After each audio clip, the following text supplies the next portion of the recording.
ఓం శ్రీ గురుభ్యో నమః. శ్రీ సౌరవి టీవీ ప్రేక్షకులందరికీ నమస్కారం. మనం ఎందరో మహానుభావులతో సజ్జన సాంగత్యం చేస్తున్నాం.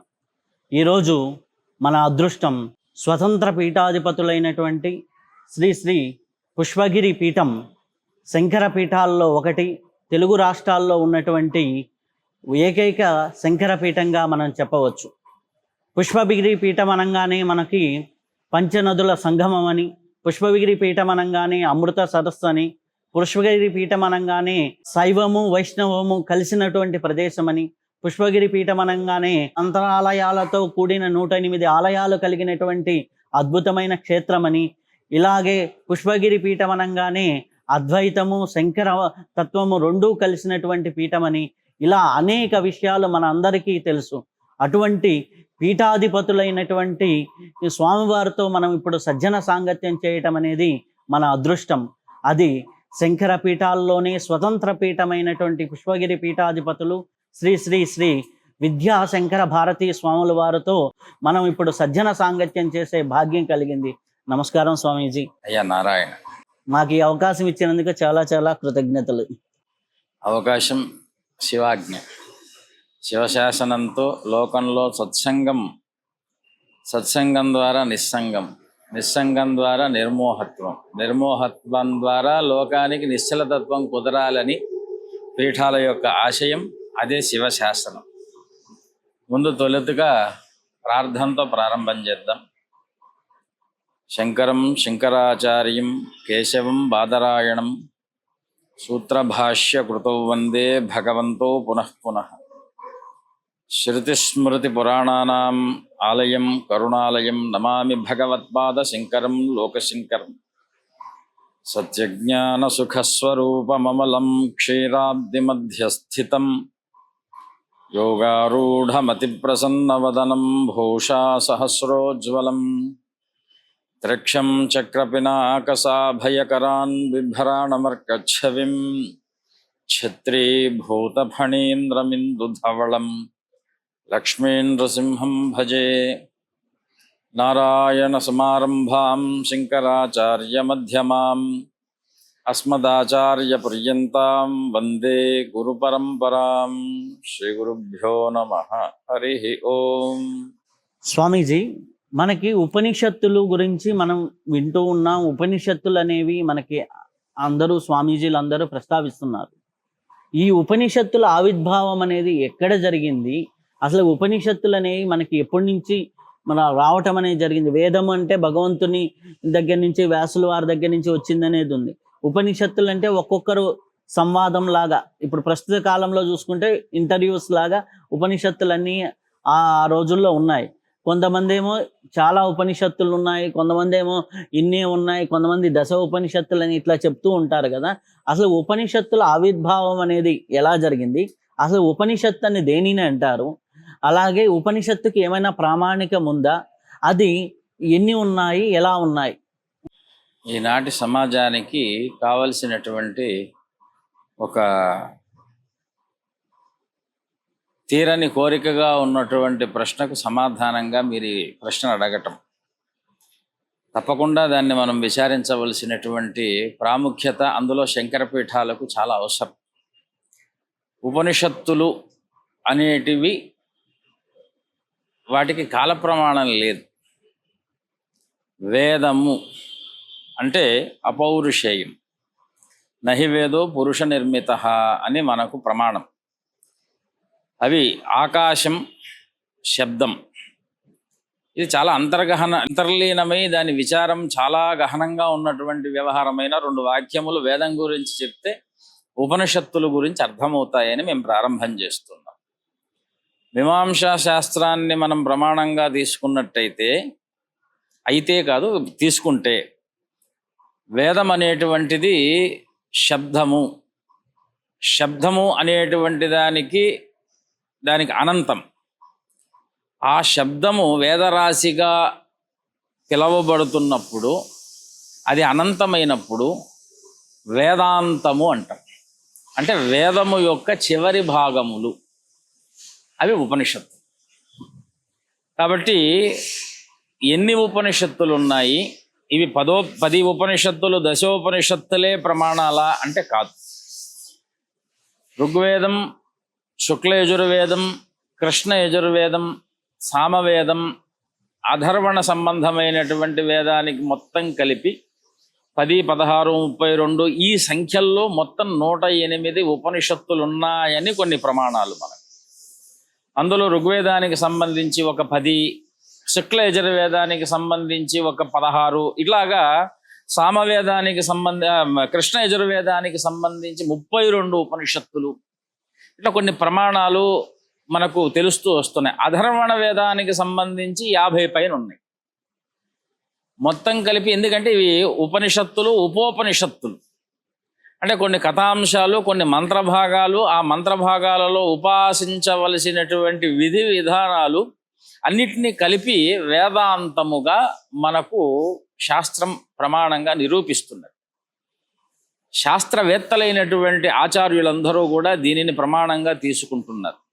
అందులో శంకర భగవత్పాదులు తీసుకున్నటువంటి బ్రహ్మ జిజ్ఞాస అనేటువంటి ఒక పదాన్ని, అంటే బ్రహ్మతత్వాన్ని చెప్పినటువంటి వారు కనుక అందులో బ్రహ్మ పదార్థము, బ్రహ్మోపాసన విధిని చెప్పినటువంటివి 10 ఉపనిషత్తులు. అది కేన, కట, ముండక, మాండూక్య, ఐతరేయ, శ్వేతాశ్వేతర, తైత్తిరీయ, బృహదారణ్యక, ఛాందోగ్య అనేటువంటి ఒక దశనామాలతో కూడుకున్నటువంటి ఉపనిషత్తులు అన్నీ కూడా బ్రహ్మ పదార్థాన్ని చెప్తాయి. ఇలాగా వేదము అనంతం, అనంతావై వేదాహ అని మనకు ఉన్నటువంటి మాట. వేదం అనంతమైనప్పుడు సృష్టి ఆవిర్భావాన్ని చెప్పినటువంటి వేదములు, మంత్రములు ఏవైతే ఉన్నాయో ఆ వేదములలో సృష్టికి పూర్వం, సృష్టి తదనంతరము ఉండేటువంటి శక్తిని వివరించేటువంటి ఏ భాగములు ఉన్నాయో వాటిని ఉపనిషత్తులు అంటున్నాం. అవి ఆ భాగములు ఏమిటి అంటే మనిషిని కర్మయందే కాకుండా కూర్చోబెట్టి చేయించే సాధన. అందుకే ఉపనిషత్ అని ఉపనిషత్తుల్లో 3 పదాలు మనకు కనిపిస్తాయి. ఉప సమీపముగా, షద్లు గతి, విసరణ, అవసాదని. అంటే మన గతి ఉన్నది, ఆ గతిని అవసాధనగా మనకు ఒక చోట గురువు దగ్గర కూర్చోబెట్టి సాధనా మార్గంలో మన మనస్సుని బ్రహ్మమయం చెయ్యటానికి కావలసినటువంటి మార్గములను చెప్పేది ఉపనిషత్తు. కాబట్టి గురువు దగ్గర నిలకడగా కూర్చోబెట్టి సాధన చేయించేవి ఏ మంత్రాత్మకములైనటువంటి భాగములు ఉన్నాయో వాటిని మనం ఉపనిషత్తులు అంటున్నాం. ఇవి అనంతములు. వేదం వేదాంతం. కాబట్టి వేదాంతాన్నే మనం ఉపనిషద్ భాగంగా తీసుకుంటున్నాం గనుక దీనికి కూడా కాలనియమం లేదు. విన్న కాలాన్ని ఆవిర్భావ కాలంగా తీయటానికి లేదు. ఎందుకంటే ఎవరో ఒకరు దీన్ని తపోమయంగా వింటున్నారు అంటే అంతకుముందు కూడా వాటి యొక్క గతి ఉన్నదనేగా లెక్క. కాబట్టి అనంతావై వేదాహ. స్వామీజీ, ఈ ఉపనిషత్తులు ఇంత గంభీరంగా ఉన్నాయి కదా, ఇవి సామాన్యులకు ఏమన్నా అర్థమయ్యే రీతిలో ఈ కాలంలో అందించే అవకాశం ఉందా? అలాగే ఈ రోజుల్లో యువత వ్యక్తిత్వ వికాసము, ఇలాగే అంటే పాజిటివ్ యాటిట్యూడ్ ఇవన్నీ అంటున్నారు కదా, ఉపనిషత్తులు వీటికి ఏమన్నా ఉపయోగపడతాయి? కేవలం సాధనా మార్గానికేనా? సామాన్యులకు కూడా ఉపనిషత్తులు ఏమన్నా ఉపయోగించుకోవచ్చా? ఉపనిషత్ రహస్యం అనేటువంటివి లోకశ్రేయస్సే.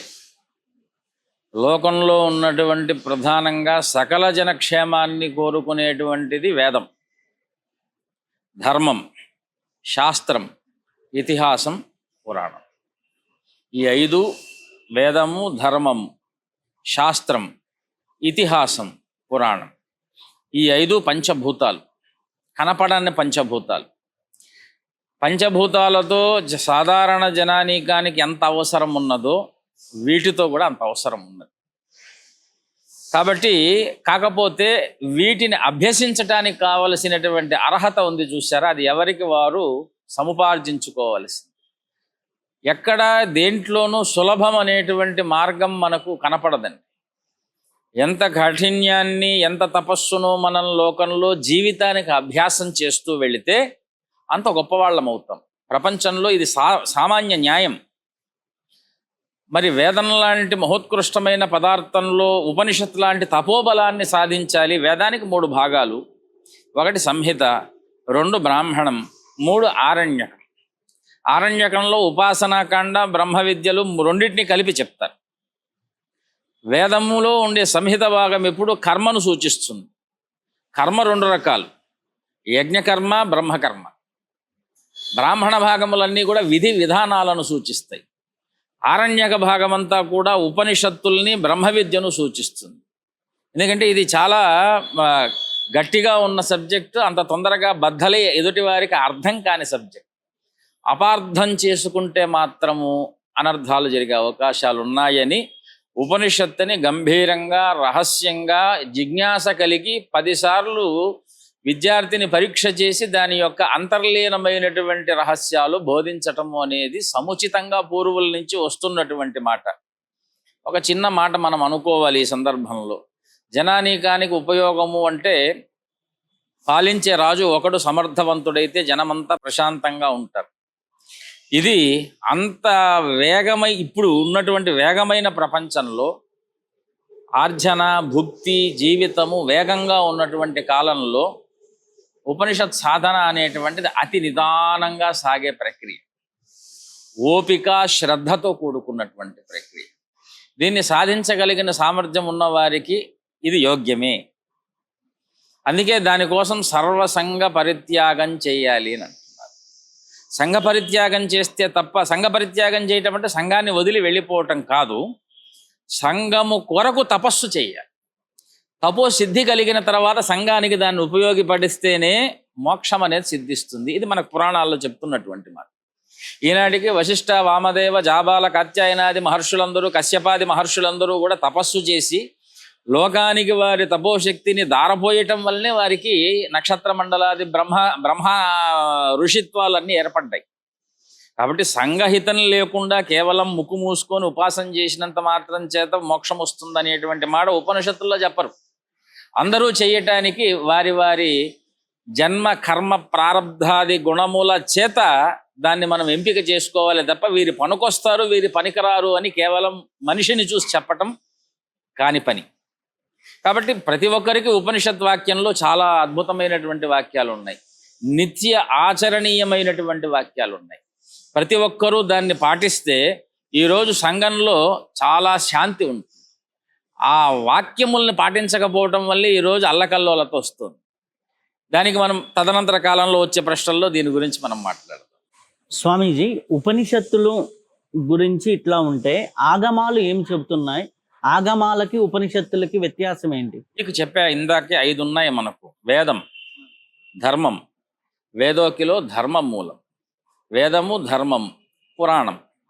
పురాణముల్లో ఈ వేద ధర్మాలను ఆచరించిన వాళ్ళ యొక్క ఇతిహాస లక్షణాలు. అందుకే వేదము, ధర్మము, పురాణము, ఇతిహాసము, దాని ఉపనిషత్తులు, బ్రహ్మ విద్య. దీంట్లో ధర్మాన్ని చెప్పేది ఆగమాలు. ఆగమంలో ఒక పూజ, పునస్కారము, యజ్ఞము, దానము, క్రియ, స్థలము, కాలము అన్నిటినీ చెప్పేటువంటిది ఆగమం. కాబట్టి వేదోకిలో ధర్మం మూలం. ఇప్పుడు మనకు రాబోయేటువంటిది ఒక ఉదాహరణ చెప్తున్నాం. శ్రావణ మాసం, దక్షిణాయనం పుట్టింది. వసంతే వసంతే జ్యోతిషాయ జీత అనేటువంటి కొన్ని వాక్యాలు మనకు కనిపిస్తున్నాయి. వసంత ఋతువు పుట్టినప్పుడు యజ్ఞయాగాదులు అగ్ని రూపంలో భగవాను ఆరాధించాలి. ఇవి ఆగమాలు చెప్పేటువంటి మాట. వేదంలో ఉన్నటువంటి వాక్యాలను అర్థవంతంగా, శాస్త్రహితంగా మనకు మలిచి చెప్పినటువంటి వాక్యములను మనము ఆగమం అంటాం. ఉపనిషత్తులు సాక్షాత్తు వేదవాక్యాలే. ఆగమం ఏదైతే ఉందో ఆగమానికి ఉపనిషత్తుకు ఎక్కడ మీకు తేడా వస్తుంది అంటే, ఆగమము లోకహితార్థమై జరిగేటువంటి వ్రతానుష్ఠానాన్ని తెలుపుతుంది. ఉపనిషత్తు మీ ఆత్మోపాసన విధానాన్ని తెలుపుతుంది. కాబట్టి ఆ విద్యార్థి లోకంలో ఆగమ రహస్యాలు, దేవాలయ ఆగమ విధానం, యజ్ఞ ఆగమము అంటే ఏ విద్యలకు స్మార్తాగమము, ఇలాగా వాళ్ళ శాఖకు సంబంధించినటువంటి నియమాలు ఆచరిస్తూ లోకంలో తద్విధిని ప్రవేశపెట్టేటువంటిది ఆగమం.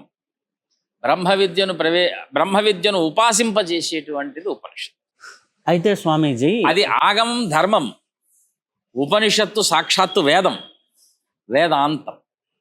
ఈ వాక్యం అక్కడ మనం ప్రధానంగా చెప్పాలి.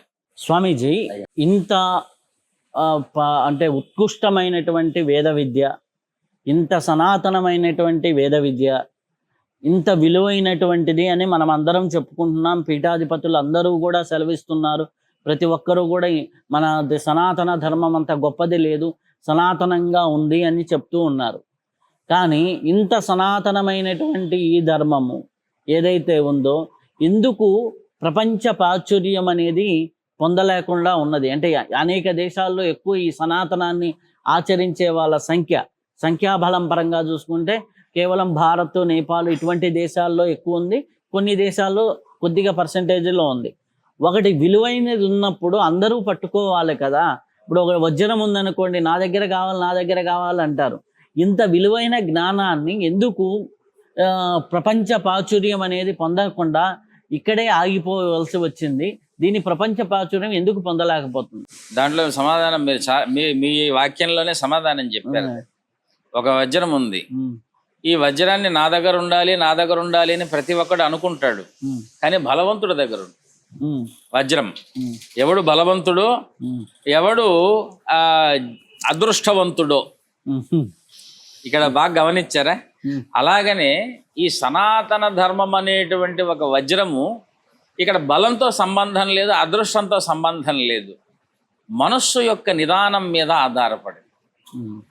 సనాతన ధర్మము కృతయుగము, త్రేతాయుగము, ద్వాపర యుగం అనేటువంటి 3 కాలాల్లో ఎవరైతే నిష్ఠాగరిష్ఠులై గురుమార్గాలను ఆచరిస్తూ వస్తున్నారో వాళ్లతో సంరక్షింపబడుతూ నేటి కాలం వరకు వచ్చింది. ఇది కలియుగం. కలి అనేటువంటి యుగంలో మనము ఈ సనాతన ధర్మాన్ని ఒక జాతికో ఒక స్థలానికో పెట్టడానికంటే కూడా దాని అంతర్లీనమైనటువంటి తత్వాన్ని తెలుసుకుందాం.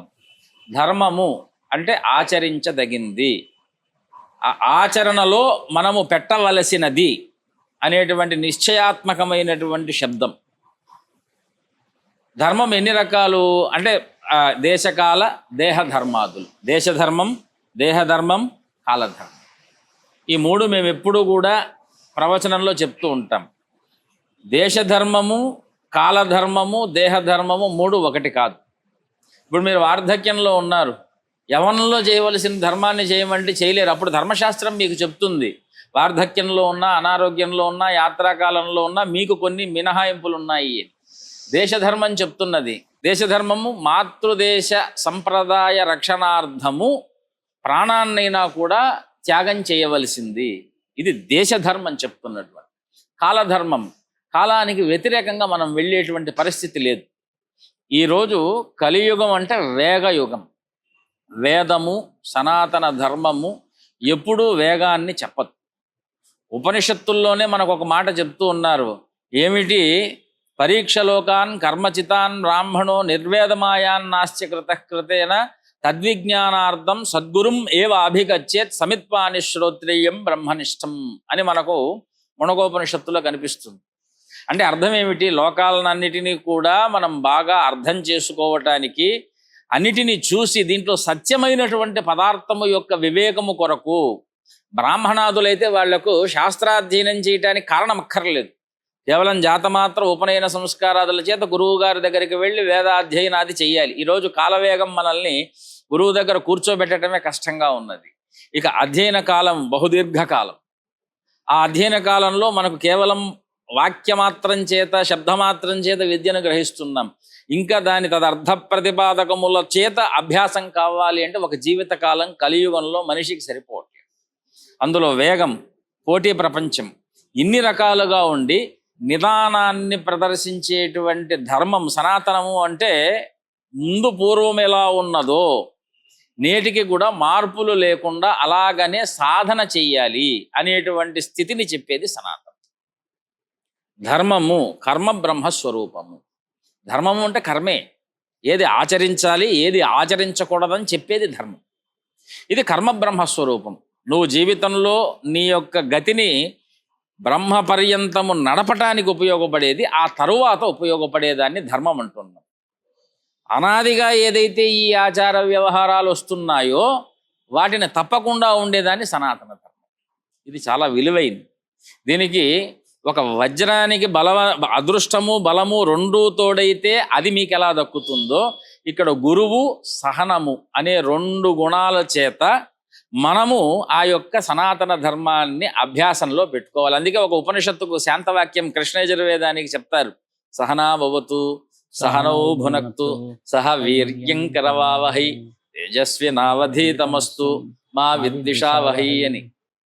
ఏమండి, గురువు లేకుండా విద్య రాదు. గురువు దగ్గర శ్రద్ధగా ఉండాలి, మర్యాదగా ఉండాలి, విద్వేషాలు పొందకూడదు, గురువులను అవమానం చేసేటువంటి పని చేయకూడదు.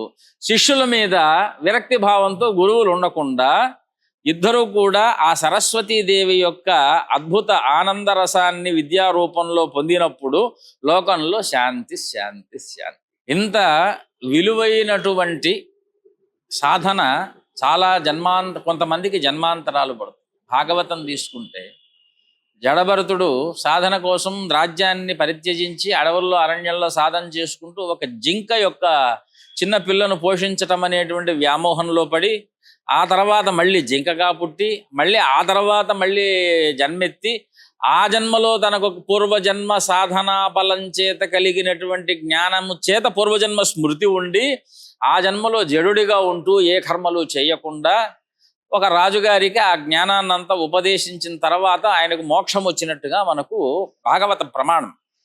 అంటే ఒకే జన్మలోనే సాధన ఫలిస్తుంది అని మనం చెప్పలేం. ఇలాంటి అనేక పురాణ వ్యవహారాలు ఈనాటి యువతకు మనం చెప్పామంటే ఫలించని దాన్ని మనం ఎందుకు చేయాలి, ఎప్పటికి ఫలిస్తుందో తెలియదు అని. గురువు యొక్క బలం అనేటువంటిది చాలా ముఖ్యం. ఇది ఈ జన్మలోనే ఫలిస్తుందా, ఆపై జన్మలో ఫలిస్తుందా, మనకు ఫలించదా అని చెప్పటానికి, నిర్ధారణ చేయటానికి ముందు ఆరంభం చేస్తేగా.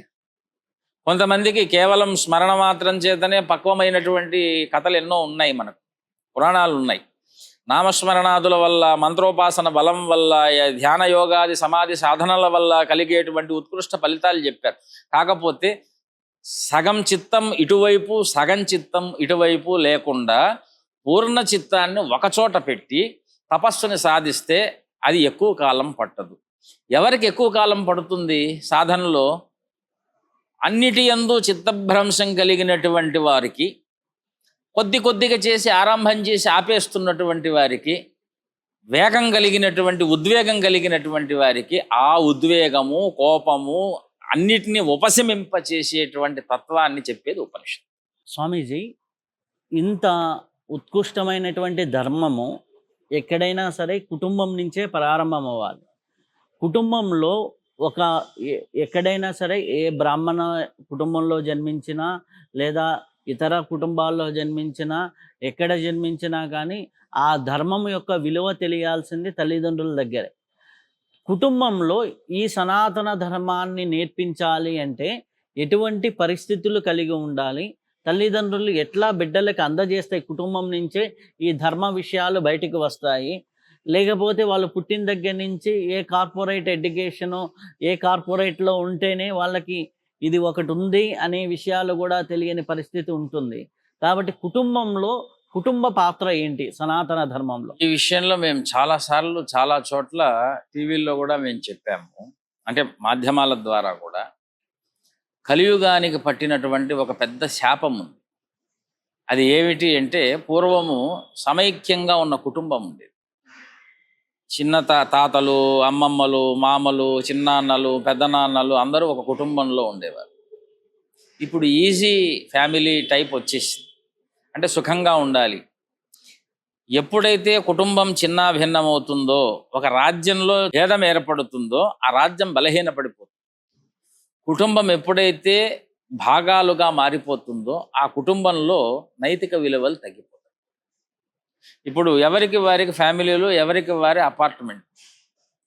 పెళ్లి చేసుకున్నటువంటి వారు అంటే కోపం రావచ్చు సమాజానికి. కాకపోతే మేము రామాయణాది, భాగవత, భారతాది ప్రమాణాలతో మేము చెప్తున్నాం. పూర్వకాలంలో ఒక కుటుంబం ఉంటే వేరువేరుగా ఉన్న ఒకే ఇంట్లో ఉండేవారు. ఈరోజు అలా కాదు. ఎవరు మాట్లాడకూడదు, ఎవరు చెప్పకూడదు, ఎవరు చేయకూడదు, ఎవరు మాతో ఉండకూడదు. మేము మా పిల్లలు మాత్రమే, ఇంటికొక్కరు.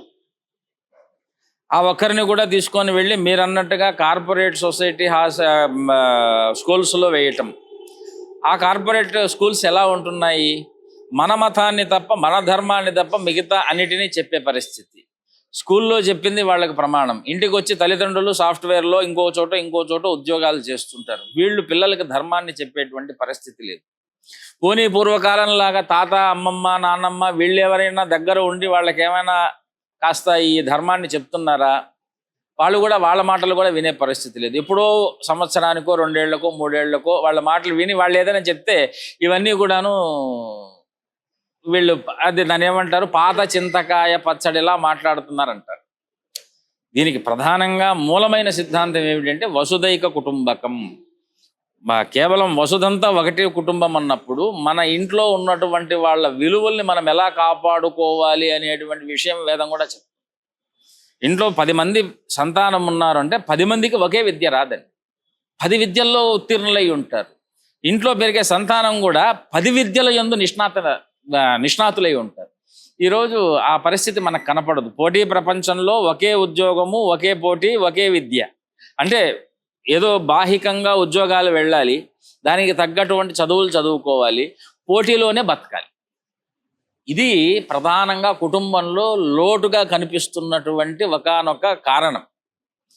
కాబట్టి ఆధ్యాత్మికవేత్తలు, ఆధునికమైన భావంతో ఉండేటువంటి వాళ్ళు, మహామేధాశక్తి కూడుకున్నటువంటి కుటుంబంలో ఉండేటువంటి వాళ్ళ యొక్క సాంగత్యం లేకపోవటం అనేటువంటిది ఈరోజు ప్రతి ఒక్కదాన్ని వెతుక్కొని పోవాల్సిన పరిస్థితికి వచ్చేసి. స్వామీజీ, ఇప్పుడు మంత్ర సాధన ఉంది, యోగ సాధన ఉంది, నిత్య అనుష్ఠానాలు అనేవి మనకు ఉన్నాయి.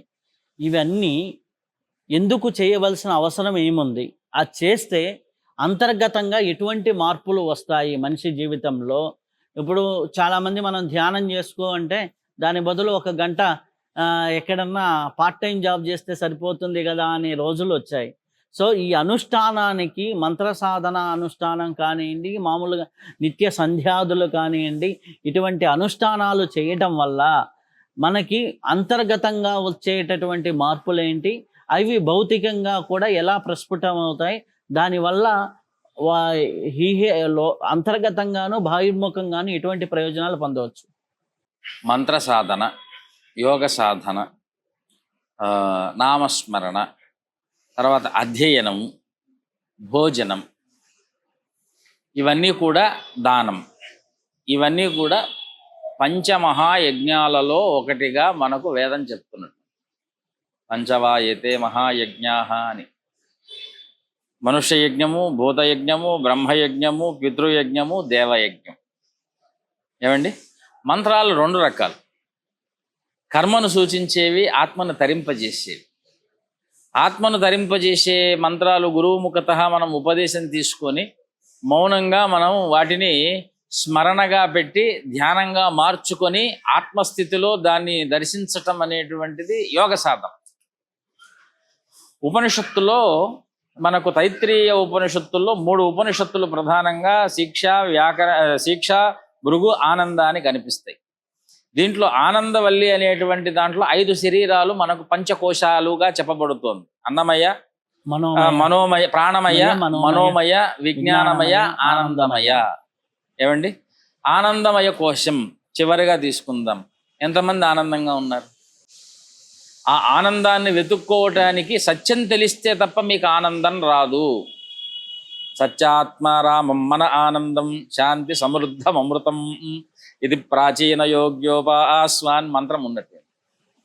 చూడండి, ఆ సత్యమే అమృతము, అమృతమే ఆనందం. అమృతం అంటే దేవతల దగ్గర ఉన్నది అని మనం అంటానికి లేదు. సత్యం, అమృతం, ఆనందం. సత్యజ్ఞానమనంతం బ్రహ్మ అంటాం. ఉపనిషత్తు బ్రహ్మ గురించి చెప్తుంది. అయ్యా, ఉపనిషత్తులు బ్రహ్మల గురించి చెప్తాయి. బ్రహ్మ అంటే ఏమిటి? మీరు పొందే జ్ఞానం. ఎటువంటి జ్ఞానము? సత్యమైనటువంటి జ్ఞానం. అంతే కదండి. వాచ సత్యమసీమహి, ఇవన్నీ కూడా మనకు వేదంలో కనిపిస్తున్నాయి. అంటే నీ వాక్కు ఎప్పుడైతే సత్యమై ఉంటుందో, ఎదుటి వారిని భయపడకుండా ఎదుటి వారికి నీ వాక్యం సత్యం చెప్పగలిగింది ఇద్దరే లోకంలో. ఒకటి మౌనంగా మనకు అనిపిస్తున్న పరమాత్మ, వేదాది సకల విద్యలని బోధిస్తున్నటువంటి గురువు. వీళ్ళకి అసత్యం చెప్పవలసినటువంటి అవసరం లేదు లోకంలో. అందుకే సత్యం చెప్పిన దాని వల్ల వచ్చేటువంటి ప్రమాదాల నుంచి వారు మౌనంగా ఉన్నట్టుగా ఉంటారు, కానీ వారు చెప్పటం ప్రారంభం చేస్తే అంతా బ్రహ్మ విద్యే. అందుకే ఈవేళ గురువుల యొక్క ఆవశ్యకత దేనికి ఉన్నది అంటే, సందేహాన్ని స్వగతంగా ఎప్పుడూ మనం నివృత్తి చేసుకోలేం. దానికి ఎవరో ఒకరు ఆశ్రయం కావాలి. అంటే మనకంటే దాని యందు పరిణత కలిగినటువంటి విజ్ఞానవేత్తలను ఆశ్రయించాలి. మరి వేదము వేదాంతం అనేటువంటి దాని యందు ఎవరిని ఆశ్రయించాలి? రాజకీయవేత్తలనే లేకపోతే ఇంకొకరిని ఆశ్రయిస్తే అది మనకు అంటే లోకంలో ఉత్తమమైనటువంటి మార్గాలు చెప్తున్నాం. రాజకీయ స్థానం, గురుస్థానం, ఇక విజ్ఞాన స్థానం, ఇట్లాంటి వాటిల్లో వాటి విజ్ఞానం వాళ్ళ దగ్గర ఉంది. మరి ఈ ఉపనిషత్ విజ్ఞానాన్ని ఎవరి దగ్గర మనం సాధించాలి? యోగులైనటువంటి వారి దగ్గర. ఇందాక మనం ఒక ముండకోపనిషత్తులో ఒక శ్లోకం చెప్పాం, తద్విజ్ఞానార్థం సద్గురుం ఏవాభిగచ్చేత్. ఆ విజ్ఞానం కావాలి అంటే గురువుల్నే ఆశ్రయించాలి. అది కూడా ఎలా ఉండాలి అంటే సమిత్వాని శ్రోత్రియం బ్రహ్మనిష్టం. దీనికి రెండు అర్థాలు మనకు భాషిస్తున్నాయి. యతులైనటువంటి వారిని, బ్రహ్మనిష్ఠులైనటువంటి వారిని అనేటువంటి అర్థం ఉన్నది. అయ్యా, ఇది చాలా అంతర్విచారంతో కూడుకున్నటువంటి వ్యవహారం కనుక మంత్రోపాసన 5 శరీరములకు, అన్నమయ కోశానికి ప్రధానంగా మనకు కావలసిన పదార్థం ఏమిటి? అన్నం. ప్రాణమయ కోశానికి కావలసినటువంటి పదార్థం ఏమిటి? అన్నం వల్ల కలిగినటువంటి ప్రాణం. గీతాశాస్త్రంలో అహం వైశ్వానరో భూత్వా ప్రాణినాం దేహమాశ్రితః ప్రాణాపాన సమాయుక్త పచామ్యన్నం చతుర్విధం. అన్నం పడితే అన్నము మీకు ప్రాణంగా మారుతుంది. మరి అన్న ప్రాణాదులు అయిపోయాయి. మనోమయమైనటువంటి శరీరానికి, కోశానికి కావలసింది ఏమిటి? మనస్సు. అంటే అది సంకల్పాలు చేస్తూ ఉంటుంది. ఆ సంకల్ప నివృత్తి దానికి కావాలి. అవునా కదండి? ఈ మనస్సు దేని సంకల్పం చేయాలి? విజ్ఞానాన్ని సంకల్పం చేయాలి. విజ్ఞానం యజ్ఞం తనుతే విజ్ఞానం తనుతేపిచ. ఇది మనకు ఉపనిషత్ వాక్యం. కాబట్టి విజ్ఞానాన్నే మనస్సు సంకల్పం చేయాలి. ఆ మనస్సు దుర్వ్యసనముల బారి పడకుండా చూసుకోవలసినటువంటి ప్రాధాన్యత ప్రాణం మీద ఉన్నది. అందుకే ప్రాణాయామాది విధులు మనకు చెప్పారు. ఇది యోగోపాసన. ఆ యోగం సిద్ధించాలి అంటే మనకేం చేయాలి? ఆహార శుద్ధో సత్వశుద్ధి, ఉపవాసం, కొద్దిపాటి ఆహారం. దానివలన భగవంతుడు కనిపిస్తాడా, మహత్యాలు కనిపిస్తాయా? కాదండి. నీ శరీరంలో మనో ఇంద్రియ నిగ్రహముల యొక్క పటుత్వం ఏర్పడుతుంది మంత్రం వలన. ఇప్పుడు విజ్ఞానం అయిపోయింది. అన్నమయ, ప్రాణమయ, మనోమయ, విజ్ఞానమయ. విజ్ఞానం అంటే ఏమిటి? ప్రపంచంలో ఏది సత్యమో తెలుసుకోవటం, అసత్యాన్ని వదిలేసుకోవటం. బ్రహ్మ సత్యం జగన్మిథ్య జీవో బ్రహ్మైవ నాపరహ. ఇది కూడా ఉపనిషత్ వాక్యమే. వివేక చూడమనిలో శంకర భగవత్పాదులు చెప్పినటువంటి వాక్యమే. అందుకే ఏం చేయాలి? సత్యాన్ని పట్టుకోవాలి, అసత్యాన్ని వదిలేయాలి. సత్యాన్ని, బ్రహ్మ గురించి తెలుసుకోవాలి అంటే మళ్ళీ వేదంలో ఉన్నటువంటి ఉపాసనా మార్గంలోకి రావాలి. అప్పుడు బ్రహ్మ పదార్థం మనకేం చెప్తుంది? ఆత్మానందాన్ని మనకు, అది నిరతిశయమైనటువంటి ఆనందాన్ని చెప్తుంది బ్రహ్మోపాసన. అందుకే బ్రహ్మానందం పరమసుఖదం కేవలం జ్ఞానమూర్తిం అని అంటున్నారు. చూడండి ఎక్కడి నుంచి ఎక్కడికి సంబంధం ఉన్నదో. కాబట్టి మంత్రోపాసన, యోగోపాసన, ఉపనిషత్ బ్రహ్మోపాసన, నామస్మరణ, ఏవి నామం సత్యం. ఏ నామాన్ని మీరు చెప్పినప్పటికీ కూడా ఆ నామాలు వ్యర్థములు కావు. ఇప్పుడు రామ, కృష్ణ, గోవింద, ముకుంద, శివ, మాత ఏ పేర్లు పెట్టినప్పటికీ కూడా అవి సత్యములే. సత్యాన్ని మీరు పలు విధములుగా అంటే అనేక మార్లు పలకటం వలన సత్యం చెప్పిన ఫలం వస్తున్నది. సత్యం జ్ఞానమనంతం బ్రహ్మ. సత్యాత్మారామం మన ఆనందం.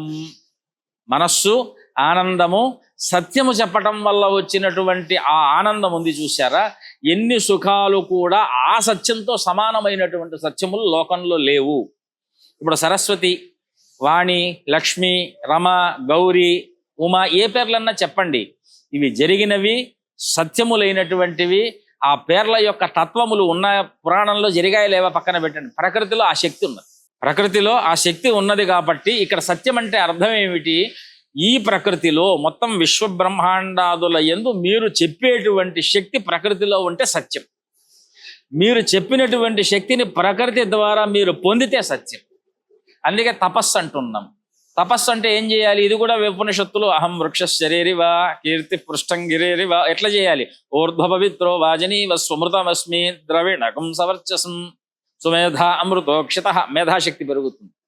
ఇది త్రిశంకోర్వేదానువచనం. 3 యొక్క ఋగ్ యజుస్సామములలో ఇది వేదానువచనం, ఇది వేదవచనంగా కనిపిస్తున్నది. ఇలాంటి అనేక ఉపనిషత్తులు మన జీవితాలకు పొందవలసినటువంటి సత్యాన్ని, ఆనందాన్ని, యోగాన్ని, మహిమను చెప్పేవి ఉపనిషత్తు. అనేక మంత్రాలు ఉన్నాయి. అందులో కూడా మనకు ప్రధానంగా కొన్ని మంత్రాలు దేనికి ఉపయోగపడతాయని చెప్తున్నాం. ధర్మంలో మీకు ఏది తప్పకూడదు, మాతృదేవో భవ, పితృదేవో భవ, ఆచార్య దేవో భవ, అతిథి దేవో భవ, తాన్యనవద్యాని కర్మాణి, దాటకూడనటువంటివి. తాని సేవితవ్యాని నో ఇతరాని. తల్లిని, తండ్రిని, గురువును, దైవాన్ని మనం అనుసరిస్తూ ఇంకా ఏది వేరే పట్టుకోకుండా ఉన్నాము అంటే సనాతన ధర్మంలో మనం తప్పకుండా ఉన్నట్టే. దేవతల పక్కన పెట్టేయండి, వీళ్ళు నలుగురే ప్రపంచంలో దేవతలు. వీళ్ళను ఉపాసిస్తే భారతంలో మనకు ధర్మవ్యాధుడి కథగా తెలిసినట్టుగా కర్మం చేస్తూ ఉన్నాడు, తల్లిదండ్రులను సేవ చేసుకుంటూ ఉన్నాడు, త్రికాల జ్ఞానాన్ని పొందాడు. ఏది సత్యం ఏది అసత్యం తన కర్మ ద్వారానే జ్ఞానం వలన విజ్ఞానాన్ని పొందాడు. ఇలాంటి అనేక ప్రమాణాలు మనకు కనిపిస్తూ ఉండగా ఉపనిషత్తులో చెప్పిన ప్రమాణం కూడా అది. కాబట్టి మంత్రోపాసన వలన మనోమయమైనటువంటి శరీరము శుద్ధి కలుగుతుంది. యోగోపాసన వలన ప్రాణమయమైనటువంటి శరీరము శుద్ధి కలుగుతుంది. ఈ రెండిటి వలన కలిగేటువంటి విజ్ఞానం చేత విజ్ఞానమయమైనటువంటి శరీరము మనకు శుద్ధి కలిగి ఆ విజ్ఞానంతో ఆనందాన్ని పొందుతారు. ఈ 4 శుద్ధులు లేకుండా ఆనంద సిద్ధి కలగదు. స్వామీజీ, ఇందనక మీరు ప్రస్తావిస్తూ మనకి మంత్రముతో రూపము, మంత్రముతో మనం ఆ రూపాన్ని దర్శించవచ్చు అంటారు. ఇప్పుడు రామ అనే నామంతో రామస్వరూపాన్ని యోగపరంగా ఎలా దర్శించగలుగుతాం? ఆ నామం నుంచి అది యోగంగా ఎప్పుడు మారుతుంది? నామం నుంచి యోగం, ఆ ట్రాన్సాక్షన్ ఎట్లా జరుగుతుంది ఆ పీరియడ్? చాలా ముఖ్యమైనటువంటి ప్రశ్న. ఎందుకంటే ఎంతకాలం చెయ్యాలి? మనము లోపల ఉన్నటువంటి ఆ నామము యొక్క వైభవాన్ని, రూపాన్ని, రసాన్ని, ఆనందాన్ని అనుభవించేటువంటి కాలం ఎలాగా ఉంటుంది? దీన్నే మనము నిష్ఠ అంటాం. భగవద్గీతలో ఒక శ్లోకం ఉంది, సత్వానురూప సర్వస్య శ్రద్ధా భవతి భారత. శ్రద్ధ అనేటువంటిది మీకు ఒక రెప్పపాటు కాలంలో కుదరచ్చు. శ్రద్ధ అనేది కొన్ని వందల జన్మల కాలం కూడా పట్టచ్చు. ఏమండి?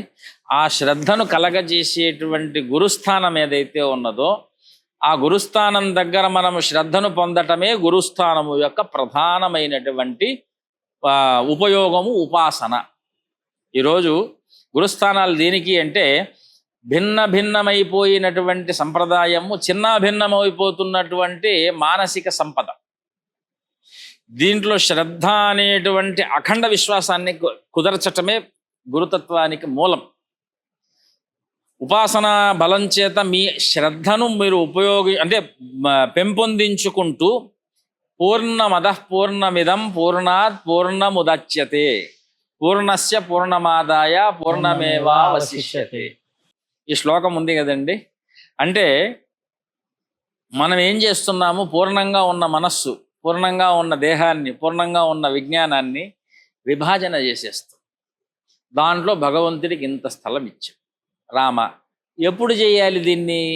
మన వాళ్లకు ఏదో తెల్లారి స్నానం చేసినప్పుడు, కష్టం వచ్చినప్పుడు, పడుకునేటప్పుడు, భయం వేసినప్పుడు, లేకపోతే ఇంకేదైనా డిప్రెషన్గా ఉన్నప్పుడు చేయండి అంటారు. కాదు. అనన్యాశ్చింతయంతో మాం ఏ జనా పర్యుపాసతే తేషాం నిత్యాభియుక్తానాం యోగక్షేమం వహామ్యహం. కృష్ణ పరమాత్మ చెప్పినటువంటి గీతావాక్యం. అయినా నువ్వు చదువుతున్నావు, చదువుకో. పడుకుంటున్నావు, పడుకో. తింటున్నావు, తిను. నేను నాలుగు కొంతకాలం పాటు అభ్యసింపబడినటువంటి రామనామము, కృష్ణనామము, హరినామము, శివనామము 24 గంటలు నువ్వు చేయగలిగిన నాడు, అంటే అంత అభ్యాసము నువ్వు పెట్టగలిగినటువంటి నాడు, నీ మేధాశక్తికి కారకుడు నా లోపల ఉన్నటువంటి శ్రద్ధారూపమైన భగవానుడు అని నువ్వు విశ్వసించిన రోజున ఏ పనినైనా సరే నేను ఈ రామనామ బలము చేత అతిలీలగా చెయ్యగలను అనుకున్నటువంటి రోజున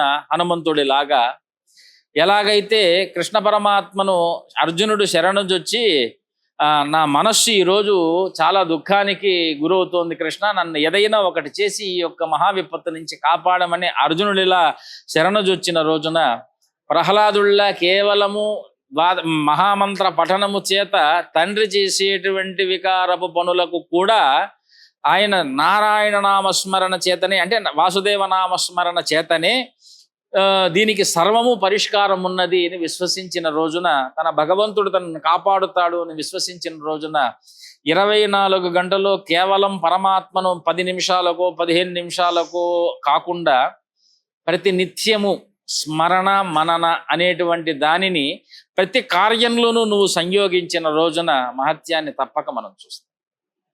ట్రాన్స్ఫర్మేషన్ మీరు అన్నారు చూసారా, ట్రాన్స్ఫర్మేషన్ ఆఫ్ ఎనర్జీ, పరివర్తన అంటే మీ లోపల మీరు కాస్త ఆ దేవతగా మారుతారు. దాన్ని transformation of energy or form, దాన్ని ఏమంటాం, యద్భావం తద్భవతి.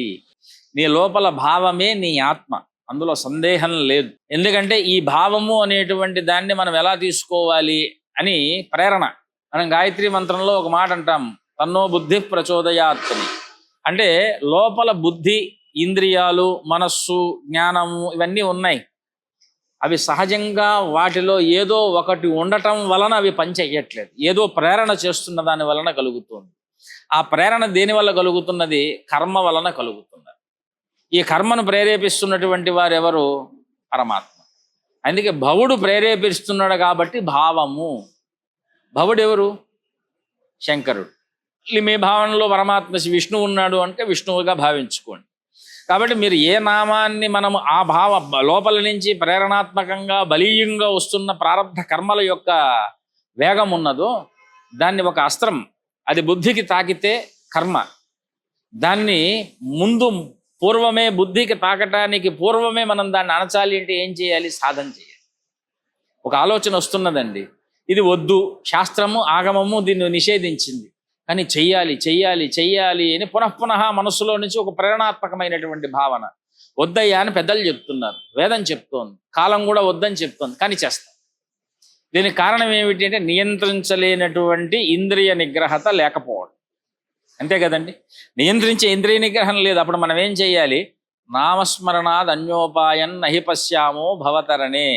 ఈ భవాన్ని తరింప చెయ్యటానికి నామస్మరణ కంటే అన్యోపాయము లేదు గనుక నామస్మరణ అనేటువంటిది ఉత్కృష్ట సాధనా ఫలం, అందరికీ సాధారణంగా ఉన్నటువంటి సాధన. అందుకే చూడండి, ప్రతి ఒక్కరికి ఈ భావన రాకూడదని ఏం చేస్తుంటారు? మనం విద్యాభ్యాసం చేస్తాం, అక్షరాభ్యాసం. దాంట్లో రాపిచ్చే పేరు ఏమిటి? ఓం నమః శివాయ సిద్ధం నమః. అంటే ప్రతి ఒక్కరికి చిన్నప్పుడు అక్షరాభ్యాస కాలంలోనే నమశివాయ పంచాక్షరం మనకు ఉపదేశం అవుతున్నదా?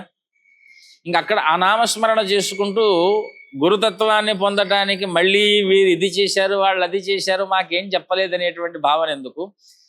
గురువులు కానీ, వేదం కానీ, విజ్ఞానం కానీ మీకు లభ్యం కావాలి అంటే ఈరోజు యువతకు మేము చెప్తున్నటువంటి మాట, అది రావాలి మాకెవరు చెప్పట్లా అని కాదు, అది రావటానికి కావాల్సిన సాధన మనం చేయాలి.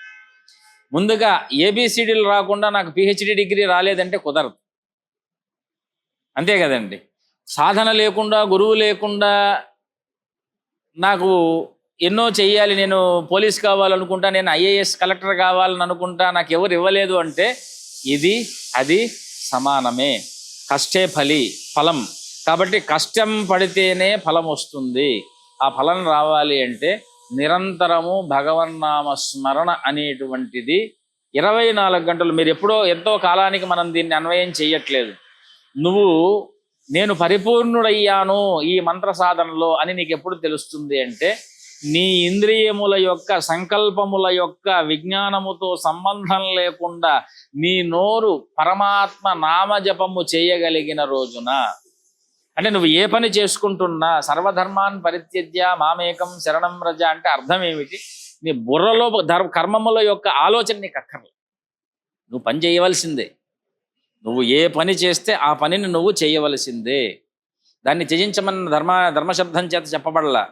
కర్మభావన త్యజించి నువ్వు నా యందు ధర్మభావనతో ఉండి నువ్వు ఆ పని చెయ్యి. ఆ దానికి ఫలం అనేటువంటి దాన్ని నువ్వు ఆలోచించద్దు, ఇచ్చేవాడిని నేను. కర్మణ్యేవాధికారస్తే మా ఫలేషు కదాచన, అంతే కదండి. కాబట్టి మనం ఏదన్నా ఊహించి చేసినప్పుడే టైం లిమిట్ పెట్టుకుంటాం. మనకు అది రానప్పుడు ధర్మం మీద విరక్తి, దాన్ని ఏమంటారు, నైరాస్య భావాన్ని ప్రదర్శిస్తూ ఉంటాం, ఒక విరక్తి భావాన్ని ప్రదర్శిస్తూ ఉంటాం. ఆ నీరసత్వము, విరక్తత ఇవన్నీ పోవాలి అంటే నాకేమొద్దు, శక్తి కావాలి, శక్తే కావాలి, మానసిక శక్తి కావాలి, ఇంద్రియ శక్తి కావాలి.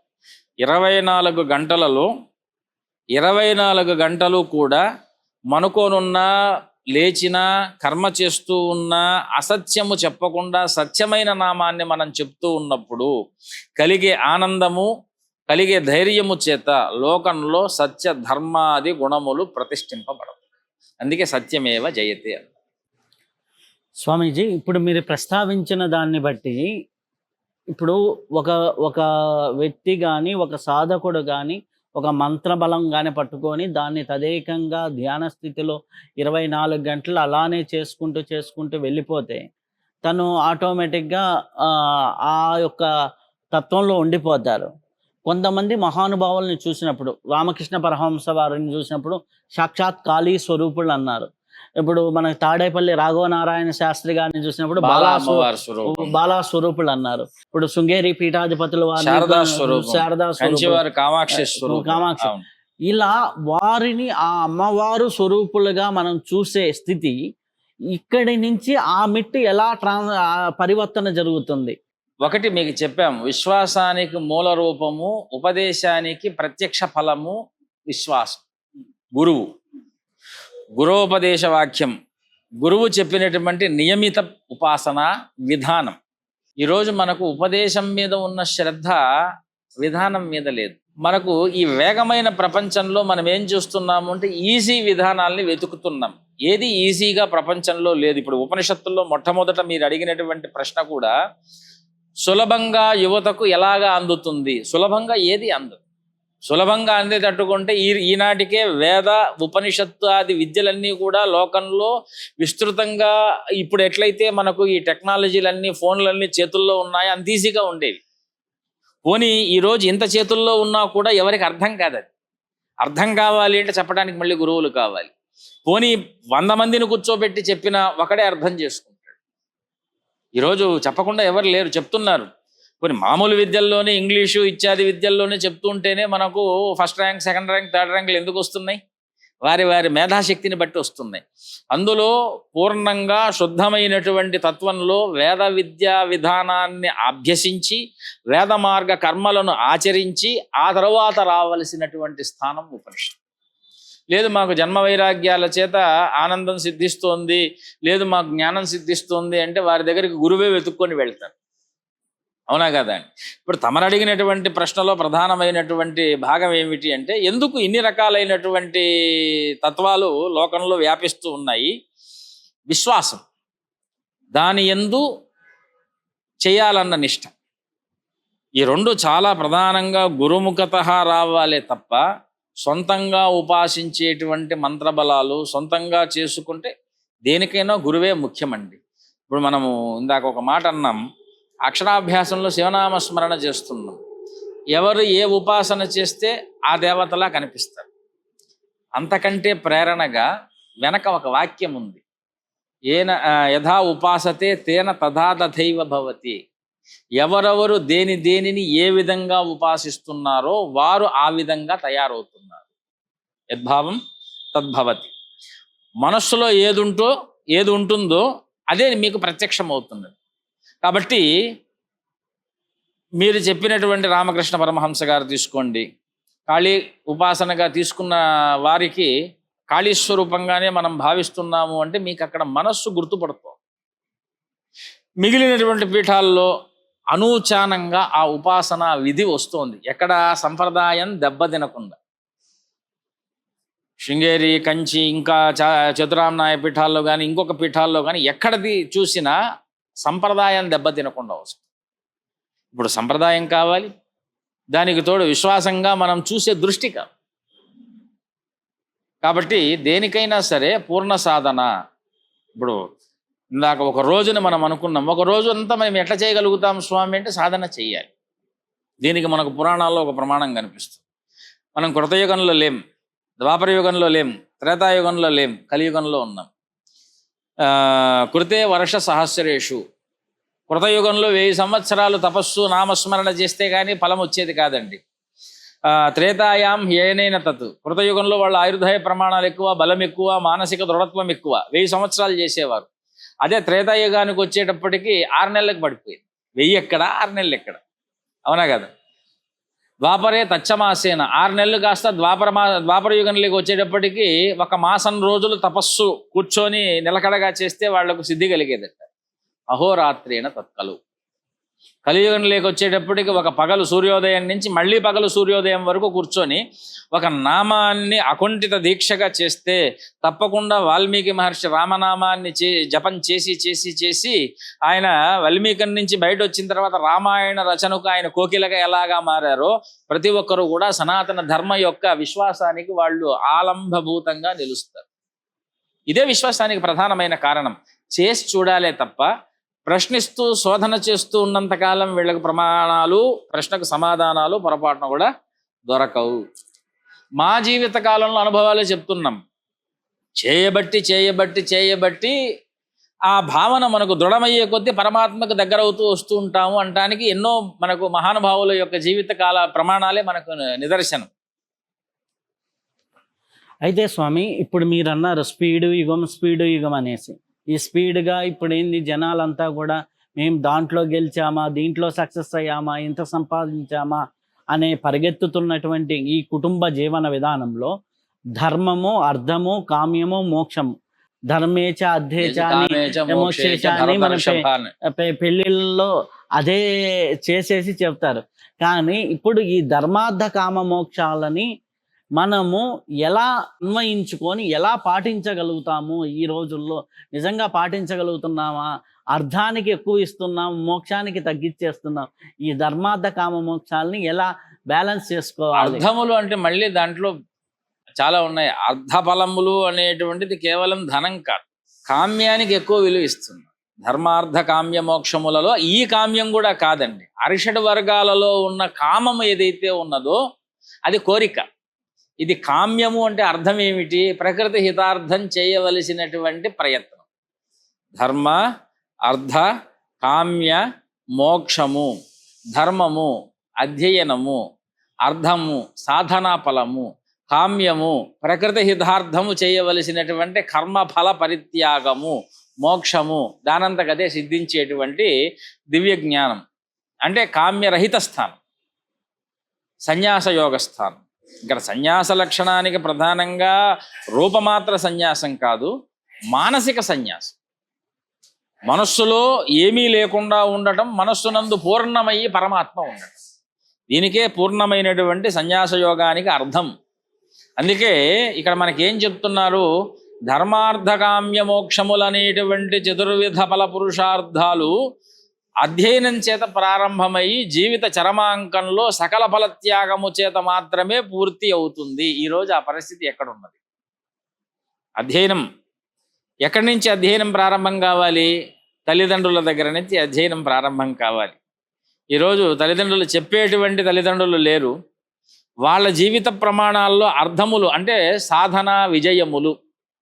ఇక్కడ మనం చూడవలసింది అధ్యయనం ఒకటే కాదు, అర్థము అంటే సాధన విజయం, కామ్యము అంటే మన దగ్గర ఉన్న దాంతో 10 మందితో పంచుకోవటం, మోక్షము అంటే దేని మీద ఇచ్చ లేకుండా ఉండటం, నిరాశాభావంతో ఉండటం. ఆశ ఉన్నట్టు కాదు. నైరాశ్యం వేరు, అంటే మనకు దక్కకపోవటం వేరు. దక్కిన దాన్ని పంచుకొని నాకు ఏది ఇంకా కావాల్సింది ఏం లేదయ్యా, అప్పుడు మనకు మోక్షం సిద్ధిస్తుంది. ఇది ఈరోజు ప్రపంచంలో ఎంత ఉన్నది అని మనం ప్రమాణాన్ని తీసుకుంటే దాదాపు చాలా తక్కువ అనే చెప్పాలి. ఎందుకంటే వేగంలో ఇంత ఆలోచన చేసే శక్తి ఎవరికి ఉంటుంది? ఇవన్నీ కూడా నిదానంగా సాధించవలసినటువంటి ఇంకా ఒక మాట చెప్పాలంటేనండి, కోరికలు లేకుండా చేయవలసిన పనులు, అది జరగని పని. అందుకే ఏమన్నారు కలియుగంలో? ఇప్పుడు ఇంత మాట చెప్పారు స్వామి, జరగదన్నారు, ఎవరు లేరన్నారు, మేము లేమా అంటే ఎవరికి వారు చేస్తున్నట్టే లెక్క. ఎంత దుష్టుడైనా ఎంత సద్గుణుడ సంపన్నుడైనా సరే వాడికి వాడు సద్గుణ సంపన్నుడే, వాడికి వాడు పెద్ద యోధుడే, అంతే కదండి. ఇప్పుడు నువ్వు పలానా వాడు అంటేనే కోపం వస్తుంది. ఇప్పుడు ఎవరిని మనం చెప్పట్ల, కలియుగంలో ఈ లక్షణములు ఉండవు. ఇది పురాణాల్లో చెప్తున్నమాట. మళ్ళీ ఏం చేయాలి ఇప్పుడు? అంతే కదండి, ఈ 4 సాధించటం కష్టం కాబట్టి సులువైనటువంటి ఏ మార్గాలు పురాణములు చెప్తున్నాయో ఆ మార్గాన్ని మనం, గురువులు చెప్పే మార్గాన్ని, ఫలానా ఒకటే మార్గం అని చెప్పం. ఇప్పుడు ఎవరికి నోరు కేవలం శబ్దజాలం ఉండి నామాలు పలకగలిగిన వారికి నామస్మరణ, లేదంటే గురు శుశ్రూష, అది కూడా కాకపోతే భగవద్ ఆరాధన, ఎన్నో క్షేత్ర దర్శనాలు, ఇవన్నీ కూడా చెప్తూ ఉన్నారు. అన్నిటికంటే మిక్కిలి ఉపనిషత్తు చెప్తున్నటువంటి మాట మౌనం. మౌనము చేత ఎన్నో ఎన్నో విద్యలను సాధించవచ్చు. ఎందుకంటే ఇప్పుడు మాట్లాడటం వల్లే కలహాలు వస్తున్నాయి. అవి ధర్మార్థకామ్య మోక్షములు అనేటువంటి విధానానికి భేదకములుగా ఉంటున్నాయి. ఆ భావశుద్ధి కలగట్లేదు మనకు. అందుకు విస్తీర్ణంగా చెప్పుకోకుండా ఒక మాట చెప్పాలి అంటే, గురువాక్య పరిపాలన అనేటువంటిది లోకంలో ధర్మ అర్థ కామ్య మోక్ష సాధనానికి ఒక రాజమార్గము లాంటిది. స్వామీజీ, ఇప్పుడు మనకి మనస్సు ఉంది, బుద్ధి ఉంది, చిత్తం ఉంది, అహంకారం ఉంది. ఇది మనకి ఇవి ఉన్నాయి. ఇవి 4 అంతర్కరణ చతుష్టయాలు అంటారు కదా. వీటిని మనకి శుద్ధి అవ్వాలి అంటే ఎటువంటి సులభమైన సాధన చేయాలి? ఇప్పుడు చిన్నది ఎవరో ఏదో చిన్న అది ఏదో సాధిస్తారు, దాంతో అహంకారపూరితంగా ప్రవర్తిస్తున్న యువత ఉంటుంది. ఏదో ఒక చిన్న వీడియో చేసి ఆ నెట్లో పెట్టి అది 1,00,000 మందో 2,00,000 మందో చూడంగానే నేను ఇంత గొప్పవాడిని అని ఫీల్ అయ్యే ఇదిలో ఉంటున్నాము. అట్లాంటి పరిస్థితుల్లో మన బుద్ధిని, మన మనసుని, చిత్తాన్ని ఎలా సమతుల్యం చేసుకునే సాధనా విధానం ఏమన్నా ఉందా? దానికి ఎట్లా బ్యాలెన్స్డ్ లైఫ్లో మనం ఉండాలంటే ఏం చేయాలి? ఇవి ఎప్పుడైతే అహంకారముగా ప్రవర్తిస్తున్నారో అని ఒక మాట అనుకున్నాను, చూసారా? ఈ అహంకారానికి చిత్తం కారణం. అంటే చిత్తంలో భయం లేకపోవటం. ఈ చిత్తానికి భయపెట్టే తత్వం బుద్ధి మీద ఉంది. బుద్ధికి ప్రేరణాత్మకంగా మనస్సు ఉంది. ఏమండి? ఈ అన్నిటికీ ఆధారభూతంగా దేహం ఉంది. అందుకే ఇందాక మనం పంచకోశాలు అన్నాం. దేహము, ప్రాణము, విజ్ఞానము, దేహము అన్నమయం, ప్రాణమయం, మనోమయం, విజ్ఞానమయం, ఆనందమయం. ఈ అన్నదేహాన్ని తీసి పక్కన పెడితే మనోబుద్ధి అహంకార చిత్తాలు, దీన్నే మనము మనోమయ కోశం, ప్రాణమయ కోశం, విజ్ఞానమయ కోశం, ఆనందమయ కోశం అని మనం అంటున్నాం. మనస్సు మనోమయం బానే ఉంది, విజ్ఞానమయ కోశం బుద్ధి, ఆనందమయ కోశము చిత్తము, ప్రాణమయ కోశం చిత్తము, ఆనందమయ కోశం అహంకారం.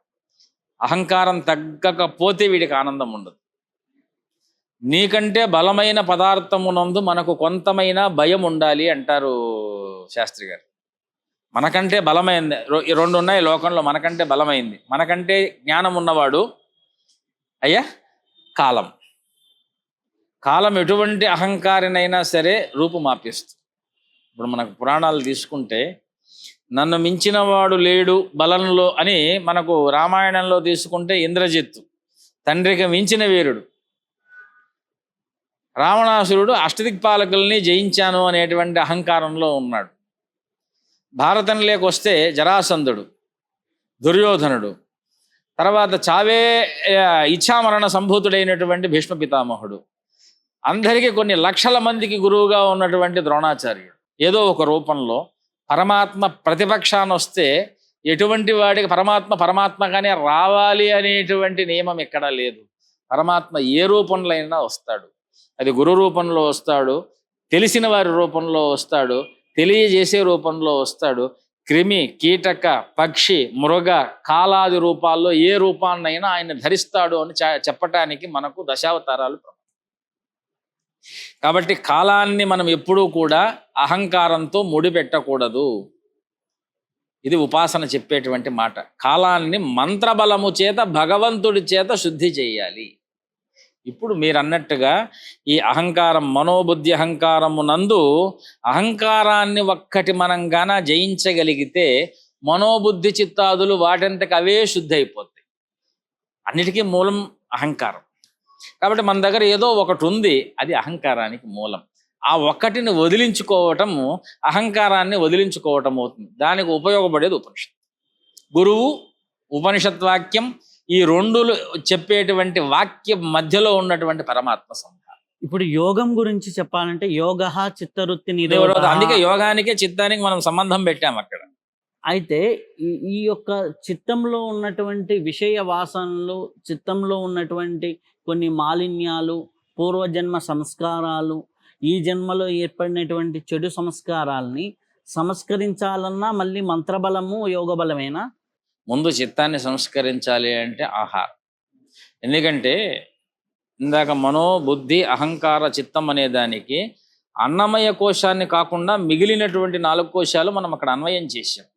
మనస్సుకు మనోమయ కోశము, బుద్ధికి విజ్ఞానమయ కోశము. ఎందుకంటే విద్యకు మూలమైన స్థానం బుద్ధే, విజ్ఞానం. ఈ యొక్క చిత్తానికి యోగశ్చిత్తవృద్ధి నిరోధ అంటున్నాం. యోగం వలన చిత్తం అంటే అనేక విధములైనటువంటి ఉద్వేగ లక్షణాలతో కూడుకున్నటువంటి ఆలోచన విధానాన్ని యోగం తగ్గిస్తుంది.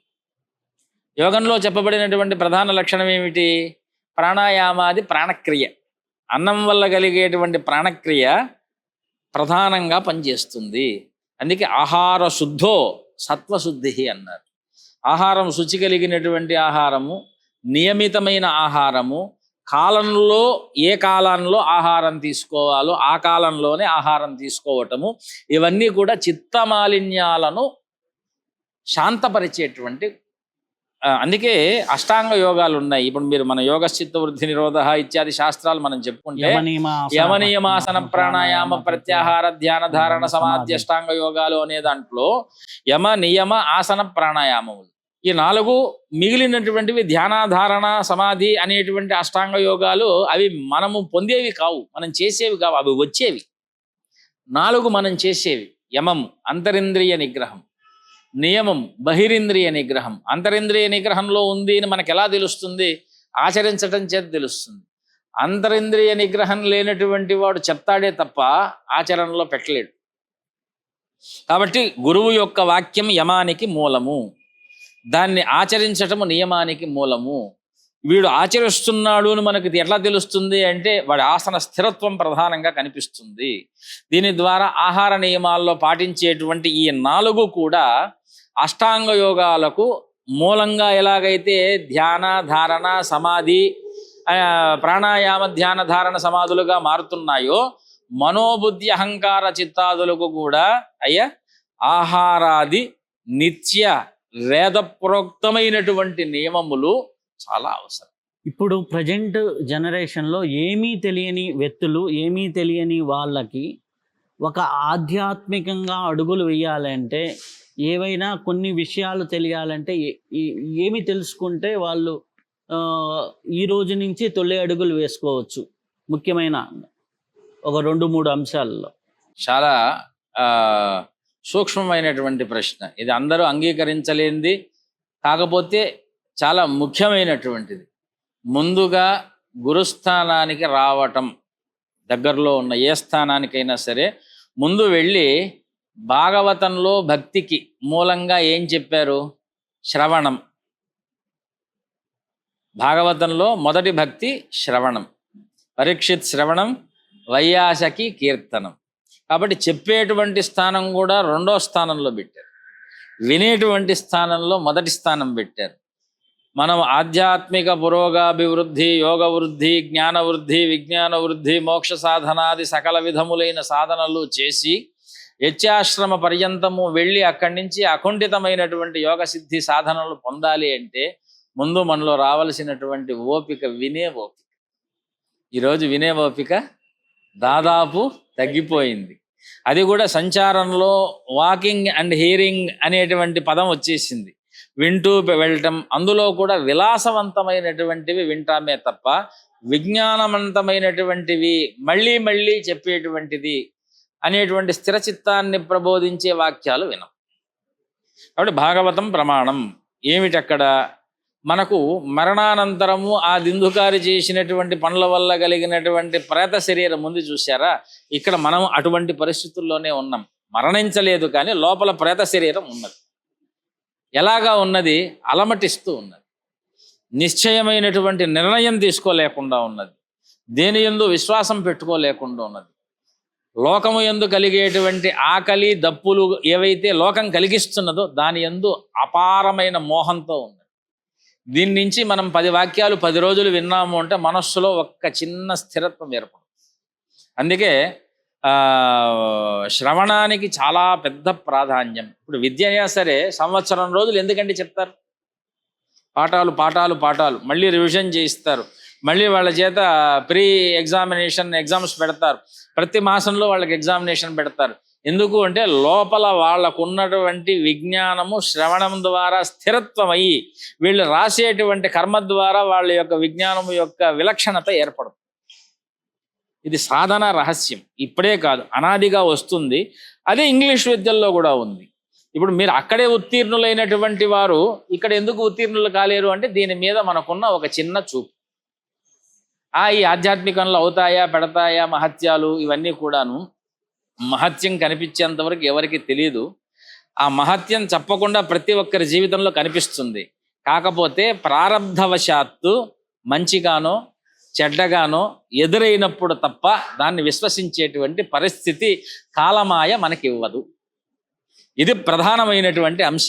దాన్ని ముందుగా మనం ఉంది, కాలం ఉన్నది, అది ఏదో ఒక రోజు తన యొక్క మహత్య స్వరూపాన్ని మనకు కష్టంగానో ఇష్టంగానో చూపిస్తుంది. దీన్ని మనం దృష్టిలో పెట్టుకొని ఇష్టకాలం వస్తే మనకు బాధ లేదు. అహంకార పడకుండా ఉండటానికి ఇష్టకాలం కాపాడాలి, బాధపడకుండా ఉండటానికి కష్టకాలంలో కాపాడాలి. ఎవరు దీనికంతా చేస్తారు? విశ్వాసం. అయితే స్వామి, ఇప్పుడు మీరు గురువు అనేసి ప్రతి ఒక్క దానికి బోధన, గురువు బోధ చెప్పారు. చాలా చోట్ల మనకి ఆధ్యాత్మిక గ్రంథాలు చదువుతున్నా కానీ, సాధనా మార్గంలో ఉన్న విషయాలు తెలుసుకుంటున్నా కానీ, సజ్జన సాంగత్యము స్వాధ్యాయము అనేటటువంటి వాటికి చాలా ప్రాముఖ్యత ఇచ్చారు. వీటి విశేషం ఏమిటి? సజ్జన సాంగత్యం వల్ల ఏమి జరుగుతుంది, స్వాధ్యాయం వల్ల ఏమి జరుగుతుంది? శంకర భగవత్పాదులు సింపుల్గా చెప్పారండి. సజ్జన సాంగత్యం సత్సంగం. సజ్జన సాంగత్యానికి సత్సంగత్వే నిస్సంగత్వం. సజ్జనుల యొక్క వాక్యంలో ఏముంటుంది? ప్రీతికరమైనటువంటి మాట ఉంది. ఇది కూడా ఉపనిషత్ వాక్యమే. సామవేదానికి 5 ఉపనిషత్తులు, 5 వేదములు అనుకోండి.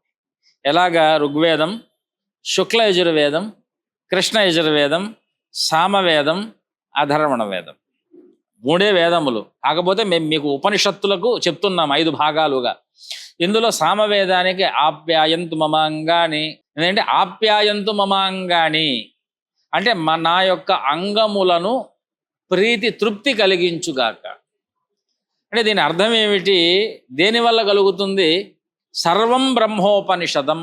ఇవన్నీ కూడా బ్రహ్మ పదార్థము చేత నిండి ఉన్నాయి.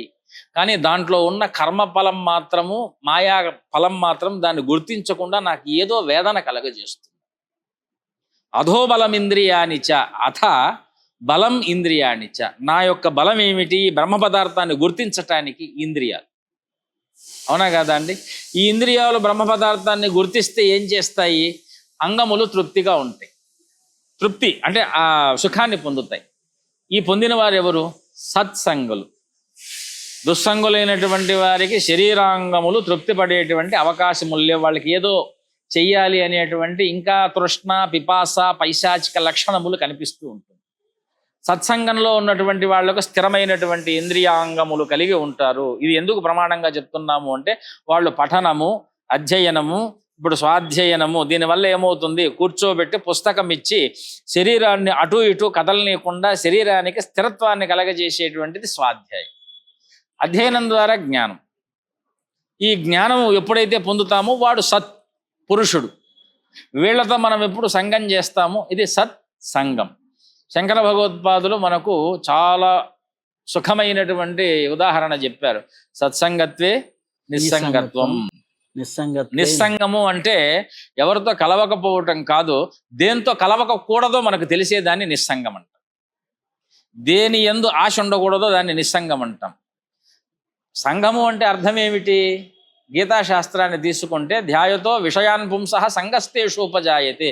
విషయములన్నీ సంఘం నుంచి పుట్టేటివి. అంటే ఇది చూస్తే ఇది కావాలి, ఇది వద్దు, వీడు నాకు నచ్చినవాడు, వీడు నాకు నచ్చనివాడు, రాగము, ద్వేషము, భయము, వేతము, రాగము. అంతే కదండి? దీని నుంచి అయితే దుఃఖము లేదంటే సుఖం. దుఃఖేషు అనుద్విఘ్నమనాహ సుఖేషు విగత స్పృహ. వేత రాగ భయ క్రోధ అని మనకు గీతావాక్యం కనిపిస్తుంది కనుక ఎవరైతే తన ఇంద్రియముల యొక్క బ్రహ్మతత్వాన్ని తెలుసుకొని ఇదంతా బ్రహ్మమయమని ఎవరైతే భావిస్తూ బ్రహ్మ జిజ్ఞాసతో బ్రహ్మ పదార్థాన్ని విజ్ఞానంగా సాధన చేస్తూ ఉంటారో, లేకపోతే వేదము, తదంగభూతమైన పురాణము, తదంగభూతమైన తపస్సు, యజ్ఞ దాన తపో కర్మలు చేసేటివంటి ఇది సత్. లోకంలో సద్విధి అంటే అర్థం ఏమిటి? ఇవి యజ్ఞం, దానం, తపస్సు, లేదంటే అధ్యయనం, ప్రవచన, స్వాధ్యాయన, అధ్యాపన, తపో, యజ్ఞ, దానాది, క్షమ, తితీక్ష, ఇట్లాంటివి స్థిరత్వమైనటువంటి కొన్ని లక్షణాలను ఇచ్చేటువంటి యోగ సాధనలు ఉన్నాయి. దీని యందు ఎవరైతే నిత్యము కూడా అభ్యస్తులుగా అభ్యాసం చేస్తూ ఉంటారో వారిని మనము సత్పురుష సత్సంగముగా కీర్తిస్తూ ఉంటాం. అక్కడికి వెళ్ళి వాళ్ళతో సంగం చేయటం వల్ల ఏమవుతుంది? మీకు ఆప్యాయంతు మమాంగాని అధోబలం ఇంద్రియానిచ్చ నిందానికి సామవేద ఉపనిషత్తులకు ఆరంభ శాంతి పాఠంగా మనం చెప్పేటట్టుగా సర్వం బ్రహ్మోపనిషదం. కాబట్టి అన్నిటిలో బ్రహ్మ ఉంటేనే అంగములు మీకు పనిచేస్తాయి. బ్రహ్మతత్వం లేకపోతే అంగములు లేవు. బ్రహ్మ అనేటువంటి పదానికి ఇక్కడ అర్థం ఏం తీసుకోవాలి? ఆ బలం శక్తి, ఆనందం, సత్యం. ఎప్పుడు సత్యం లేదో అక్కడ జీవం లేదు.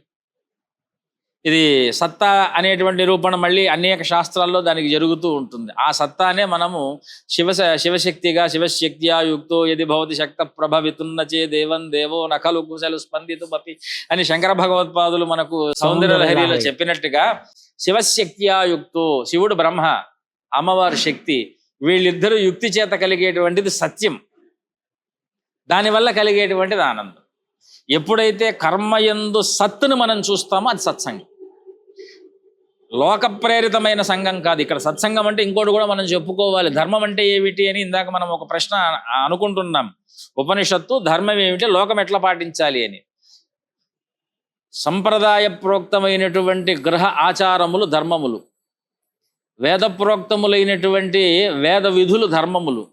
ఇంతకు మించి గురువుల చేత అంటే మీకు నచ్చిన మీరు ఆశ్రయించిన గురువుల యొక్క ఆనువంశికంగా మీకు వస్తున్నటువంటి గురు పరంపరా ధర్మములు ధర్మములు. దీన్నే సనాతనములు అంటాం. రామచంద్ర ప్రభువుకు ఎవరు సనాతన ధర్మాన్ని చెప్పారు? వశిష్ఠాది మహర్షులు. కృష్ణ భగవానుడికి ఎవరు సనాతన ధర్మాన్ని చెప్పారు? సాందీపుడు చెప్పారు, గర్గమహాముని చెప్పారు. ఆ తర్వాత వీరు లోకానికంతా కూడా మనకు గీతా ధర్మాన్ని చెప్పారు. ఇప్పుడు కృష్ణ పరమాత్మకు సనాతన ధర్మాన్ని బోధించినటువంటి ప్రధానంగా మనం ఎవరిని తీసుకోవాలి? గర్గమహాముని బాల్యంలో తీసుకోవాలి. ఆ తర్వాత సాందీపని మహర్షిని మనం తీసుకోవాలి. ఇంకా అంతకుమించి వారిని ఎక్కడ మనకు ఎవరు వేరే ప్రత్యేకంగా వచ్చి వారికి ఉపదేశం చేసినటువంటి దాఖలా మనకు కనపడదు. రామచంద్ర ప్రభువుకి ఇద్దరు ఉన్నారు. వశిష్ఠాది కులగురువుగా పురోహితుడుగా వస్తున్నటువంటి ఆయన సకల విధ ధర్మములను వారి దగ్గర అధ్యయనం చేశారు. అస్త్ర విద్య అసుర సంహారణార్థము ఆయన తపస్సులో నుంచి పొందినటువంటి అస్త్ర విద్యను రామచంద్రమూర్తికి ఇచ్చి వారు తరించారు కనుక ఆయన కూడా గురువుగా, మనం విశ్వామిత్రుడిని కూడా రామచంద్ర ప్రభువుకు గురువుగా అంగీకరిస్తున్నాం. ఇప్పుడు చెప్పండి, యువత గురుస్థానాన్ని సనాతన ధర్మాన్ని ఎక్కడ అధ్యయనం చేయాలి? ఎవరికైనా ఏ అవతార వైశిష్ట్యానికైనా గురుత్వం అనేటువంటిది చాలా అవసరం. అందుకే 3 విషయాలు గురువు దగ్గర. వాక్కు జాగ్రత్తగా పెట్టుకోవాలి, ఇంద్రియాలు జాగ్రత్తగా పెట్టుకోవాలి, ప్రవృత్తి జాగ్రత్తగా పెట్టుకోవాలి. ఈ 3టిని కలిపి మర్యాద అంటారు. ఇవి ఏ ఒక్క కోశమైనా గురువులకు వ్యతిరేకంగా ఖిన్నమయ్యేటట్టుగా వాళ్ళు మాట్లాడరు. మీరు తప్పు చేసినా నువ్వు తప్పు చేసావని చెప్పరు, కానీ అది పరమాత్మ చూసుకుంటారు.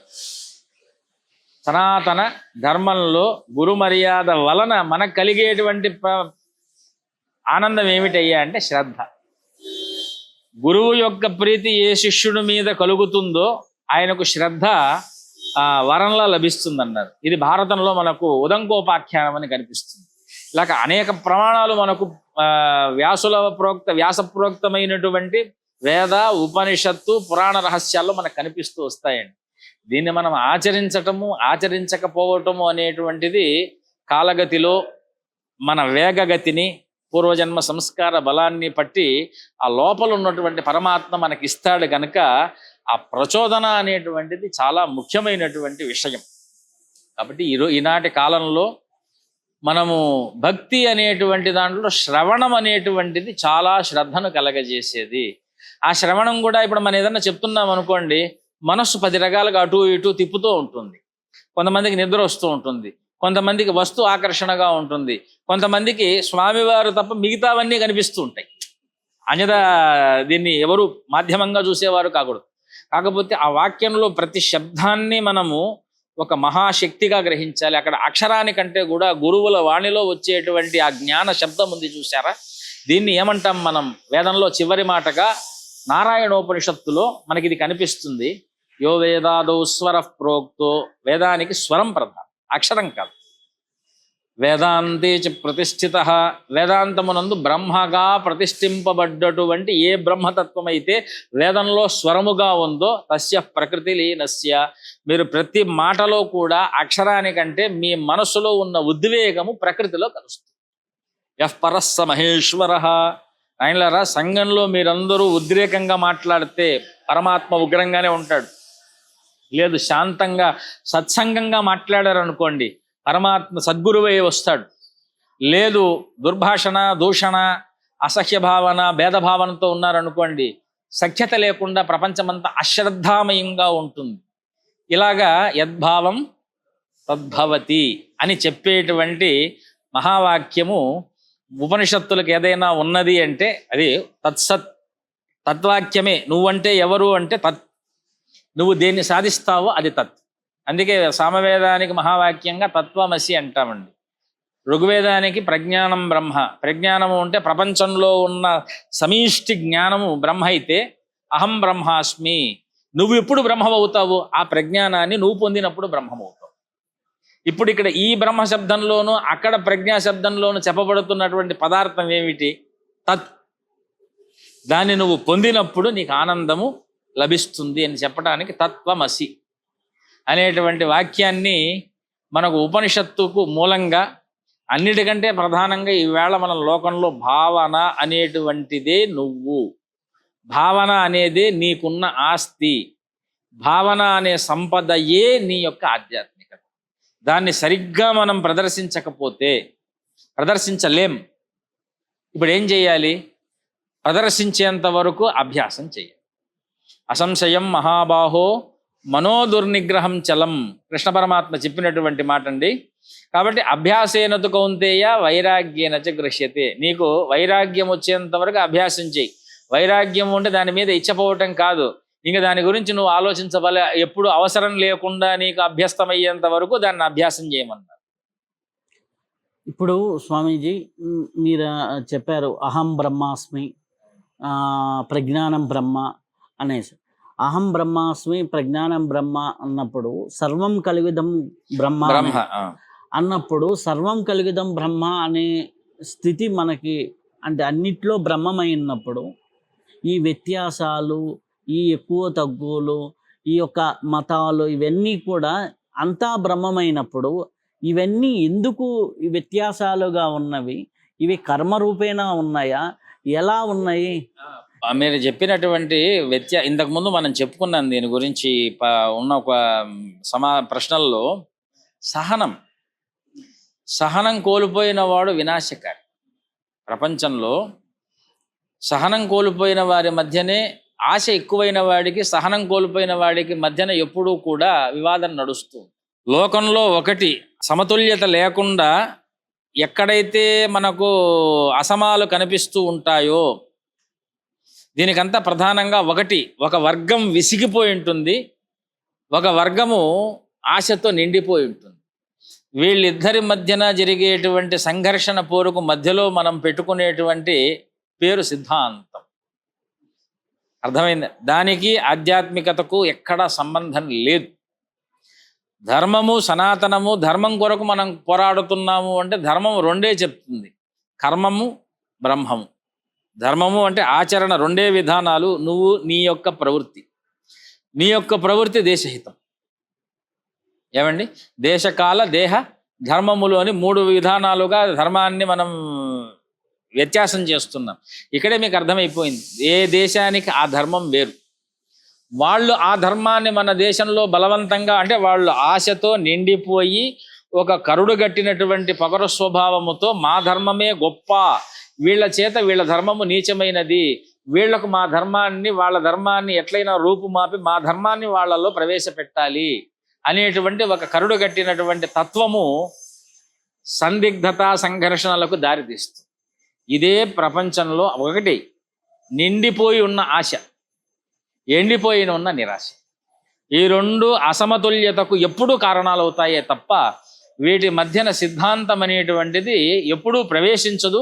ప్రవేశిస్తున్నది అంటే అది అవకాశవాదుల యొక్క వాగ్బలం. ఇంకో ప్రశ్న స్వామీజీ, దేవాలయాల గురించి వచ్చినప్పుడు మనకి దేవాలయాలు అనేక నిర్మాణాలు ఉన్నాయి, అనేక పెద్దగా చాలా పెద్ద పెద్ద దేవస్థానాలు ఉన్నాయి, చిన్న చిన్నవి ఉన్నాయి. కానీ దేవాలయం కేవలం విగ్రహారాధన కోసమేనా, కేవలం పూజ కోసమేనా?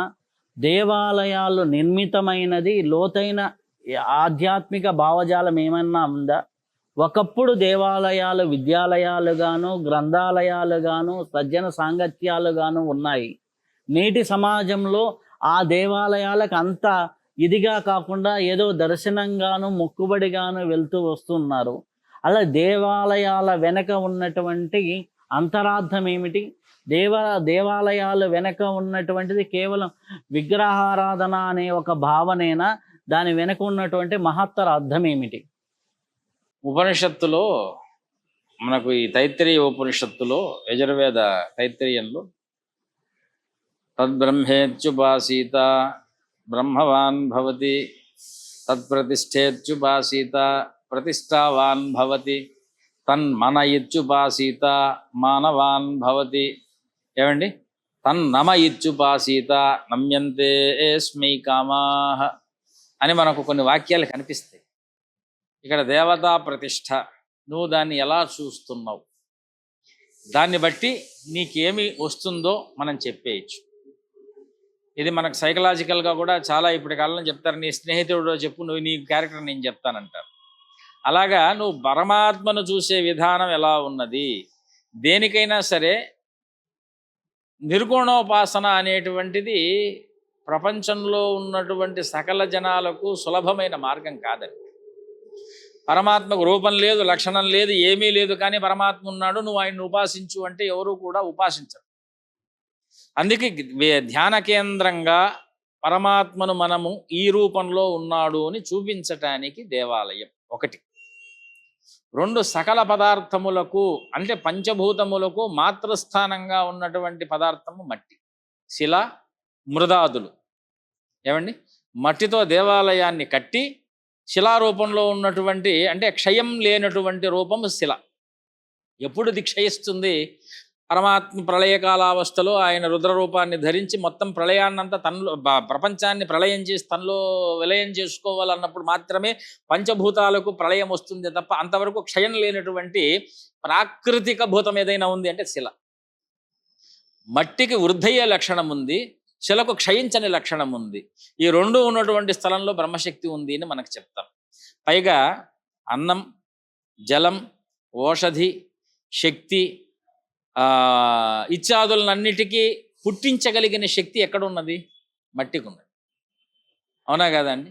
కాబట్టి ఏదైతే వృద్ధి గుణంగా ఉన్నదో ఆ వృద్ధి గుణాన్ని మనం ఆరాధించటం అనేటువంటి విధానానికి ఆరాధన, దైవము అనే పదాన్ని మనం ఆపాదిస్తాం. దేవాలయం కట్టడానికి ముఖ్యమైనటువంటి మూల ఉద్దేశం ఏమిటంటే దేహో దేవాలయ ప్రోక్త జీవో దేవ సనాతన త్యజేత్ అజ్ఞాన నిర్మాల్యం సోహంభావేన పూజయేత్. కాబట్టి దేవాలయం ఎందుకు వస్తుంది? ఈ దేహము ఆ దేవాలయము రెండు ఒక్కటే. నువ్వు అక్కడికి దేవాలయానికి ఎందుకు పోతున్నావు? నిన్ను నువ్వు గుర్తించుకోవటానికి పోతున్నావు. నువ్వు దేవాలయానికి పోకపోతే నీ లోపలున్నాడు దేవుడు అనేటువంటి విషయాన్ని నువ్వు మర్చిపోతావు. అక్కడ దేవుడు ఉన్నాడా లేదా, అక్కడ కేంద్రంగా ఉన్నదా లేదా అని కాదు, కానీ మనకు ప్రధానంగా చెప్తున్నటువంటి మాట అర్థం ఏమిటి అంటే నీ లోపల పరమాత్మ గర్భాలయంలో ఎలాగైతే పరమాత్మ ఉన్నాడో నీ హృదయాంతరాలలో పరమాత్మ ఉన్నాడు, అది శక్తి రూపంలో ఉన్నాడు. నువ్వు అక్కడికి వెళ్ళి నేను నమస్కారం చేసి కోరుకుంటున్నాను అంటే ఎదురుగా నువ్వు నిద్రలేపుతున్నటువంటి పరమాత్మ కంటే నీ లోపల నువ్వు విస్మరించిన పరమాత్మను గుర్తు తెచ్చుకోవటానికి ఉన్నారు. తర్వాత ఇంకా చాలా అర్థాలు మనకు దేవాలయ ఆగమాలు మనకు చెప్తూ వస్తాయి.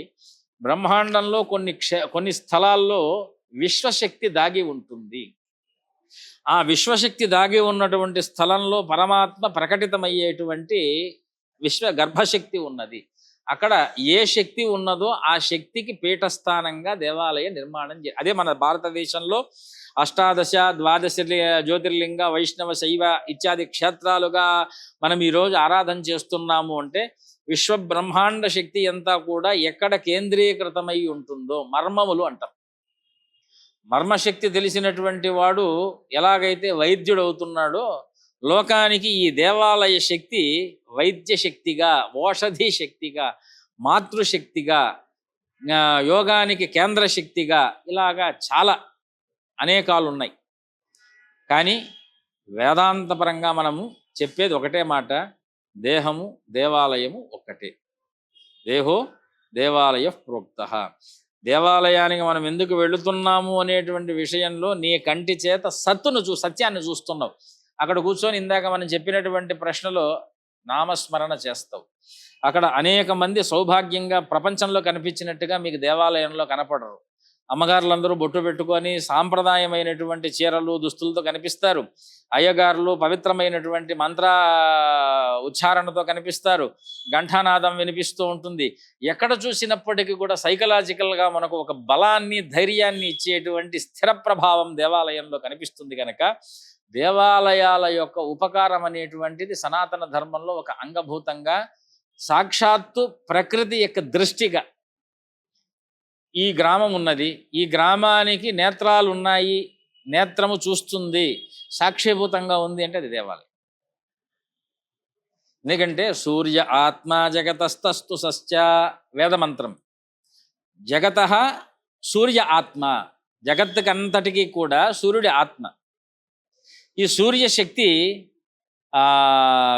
నేత్రముగా మనం కీర్తిస్తే, జగత్తుకు చక్షువులుగా సూర్యచంద్రాదుల్ని కీర్తిస్తే ఈ శక్తి ఎక్కడ కేంద్రీకృతమవుతున్నది?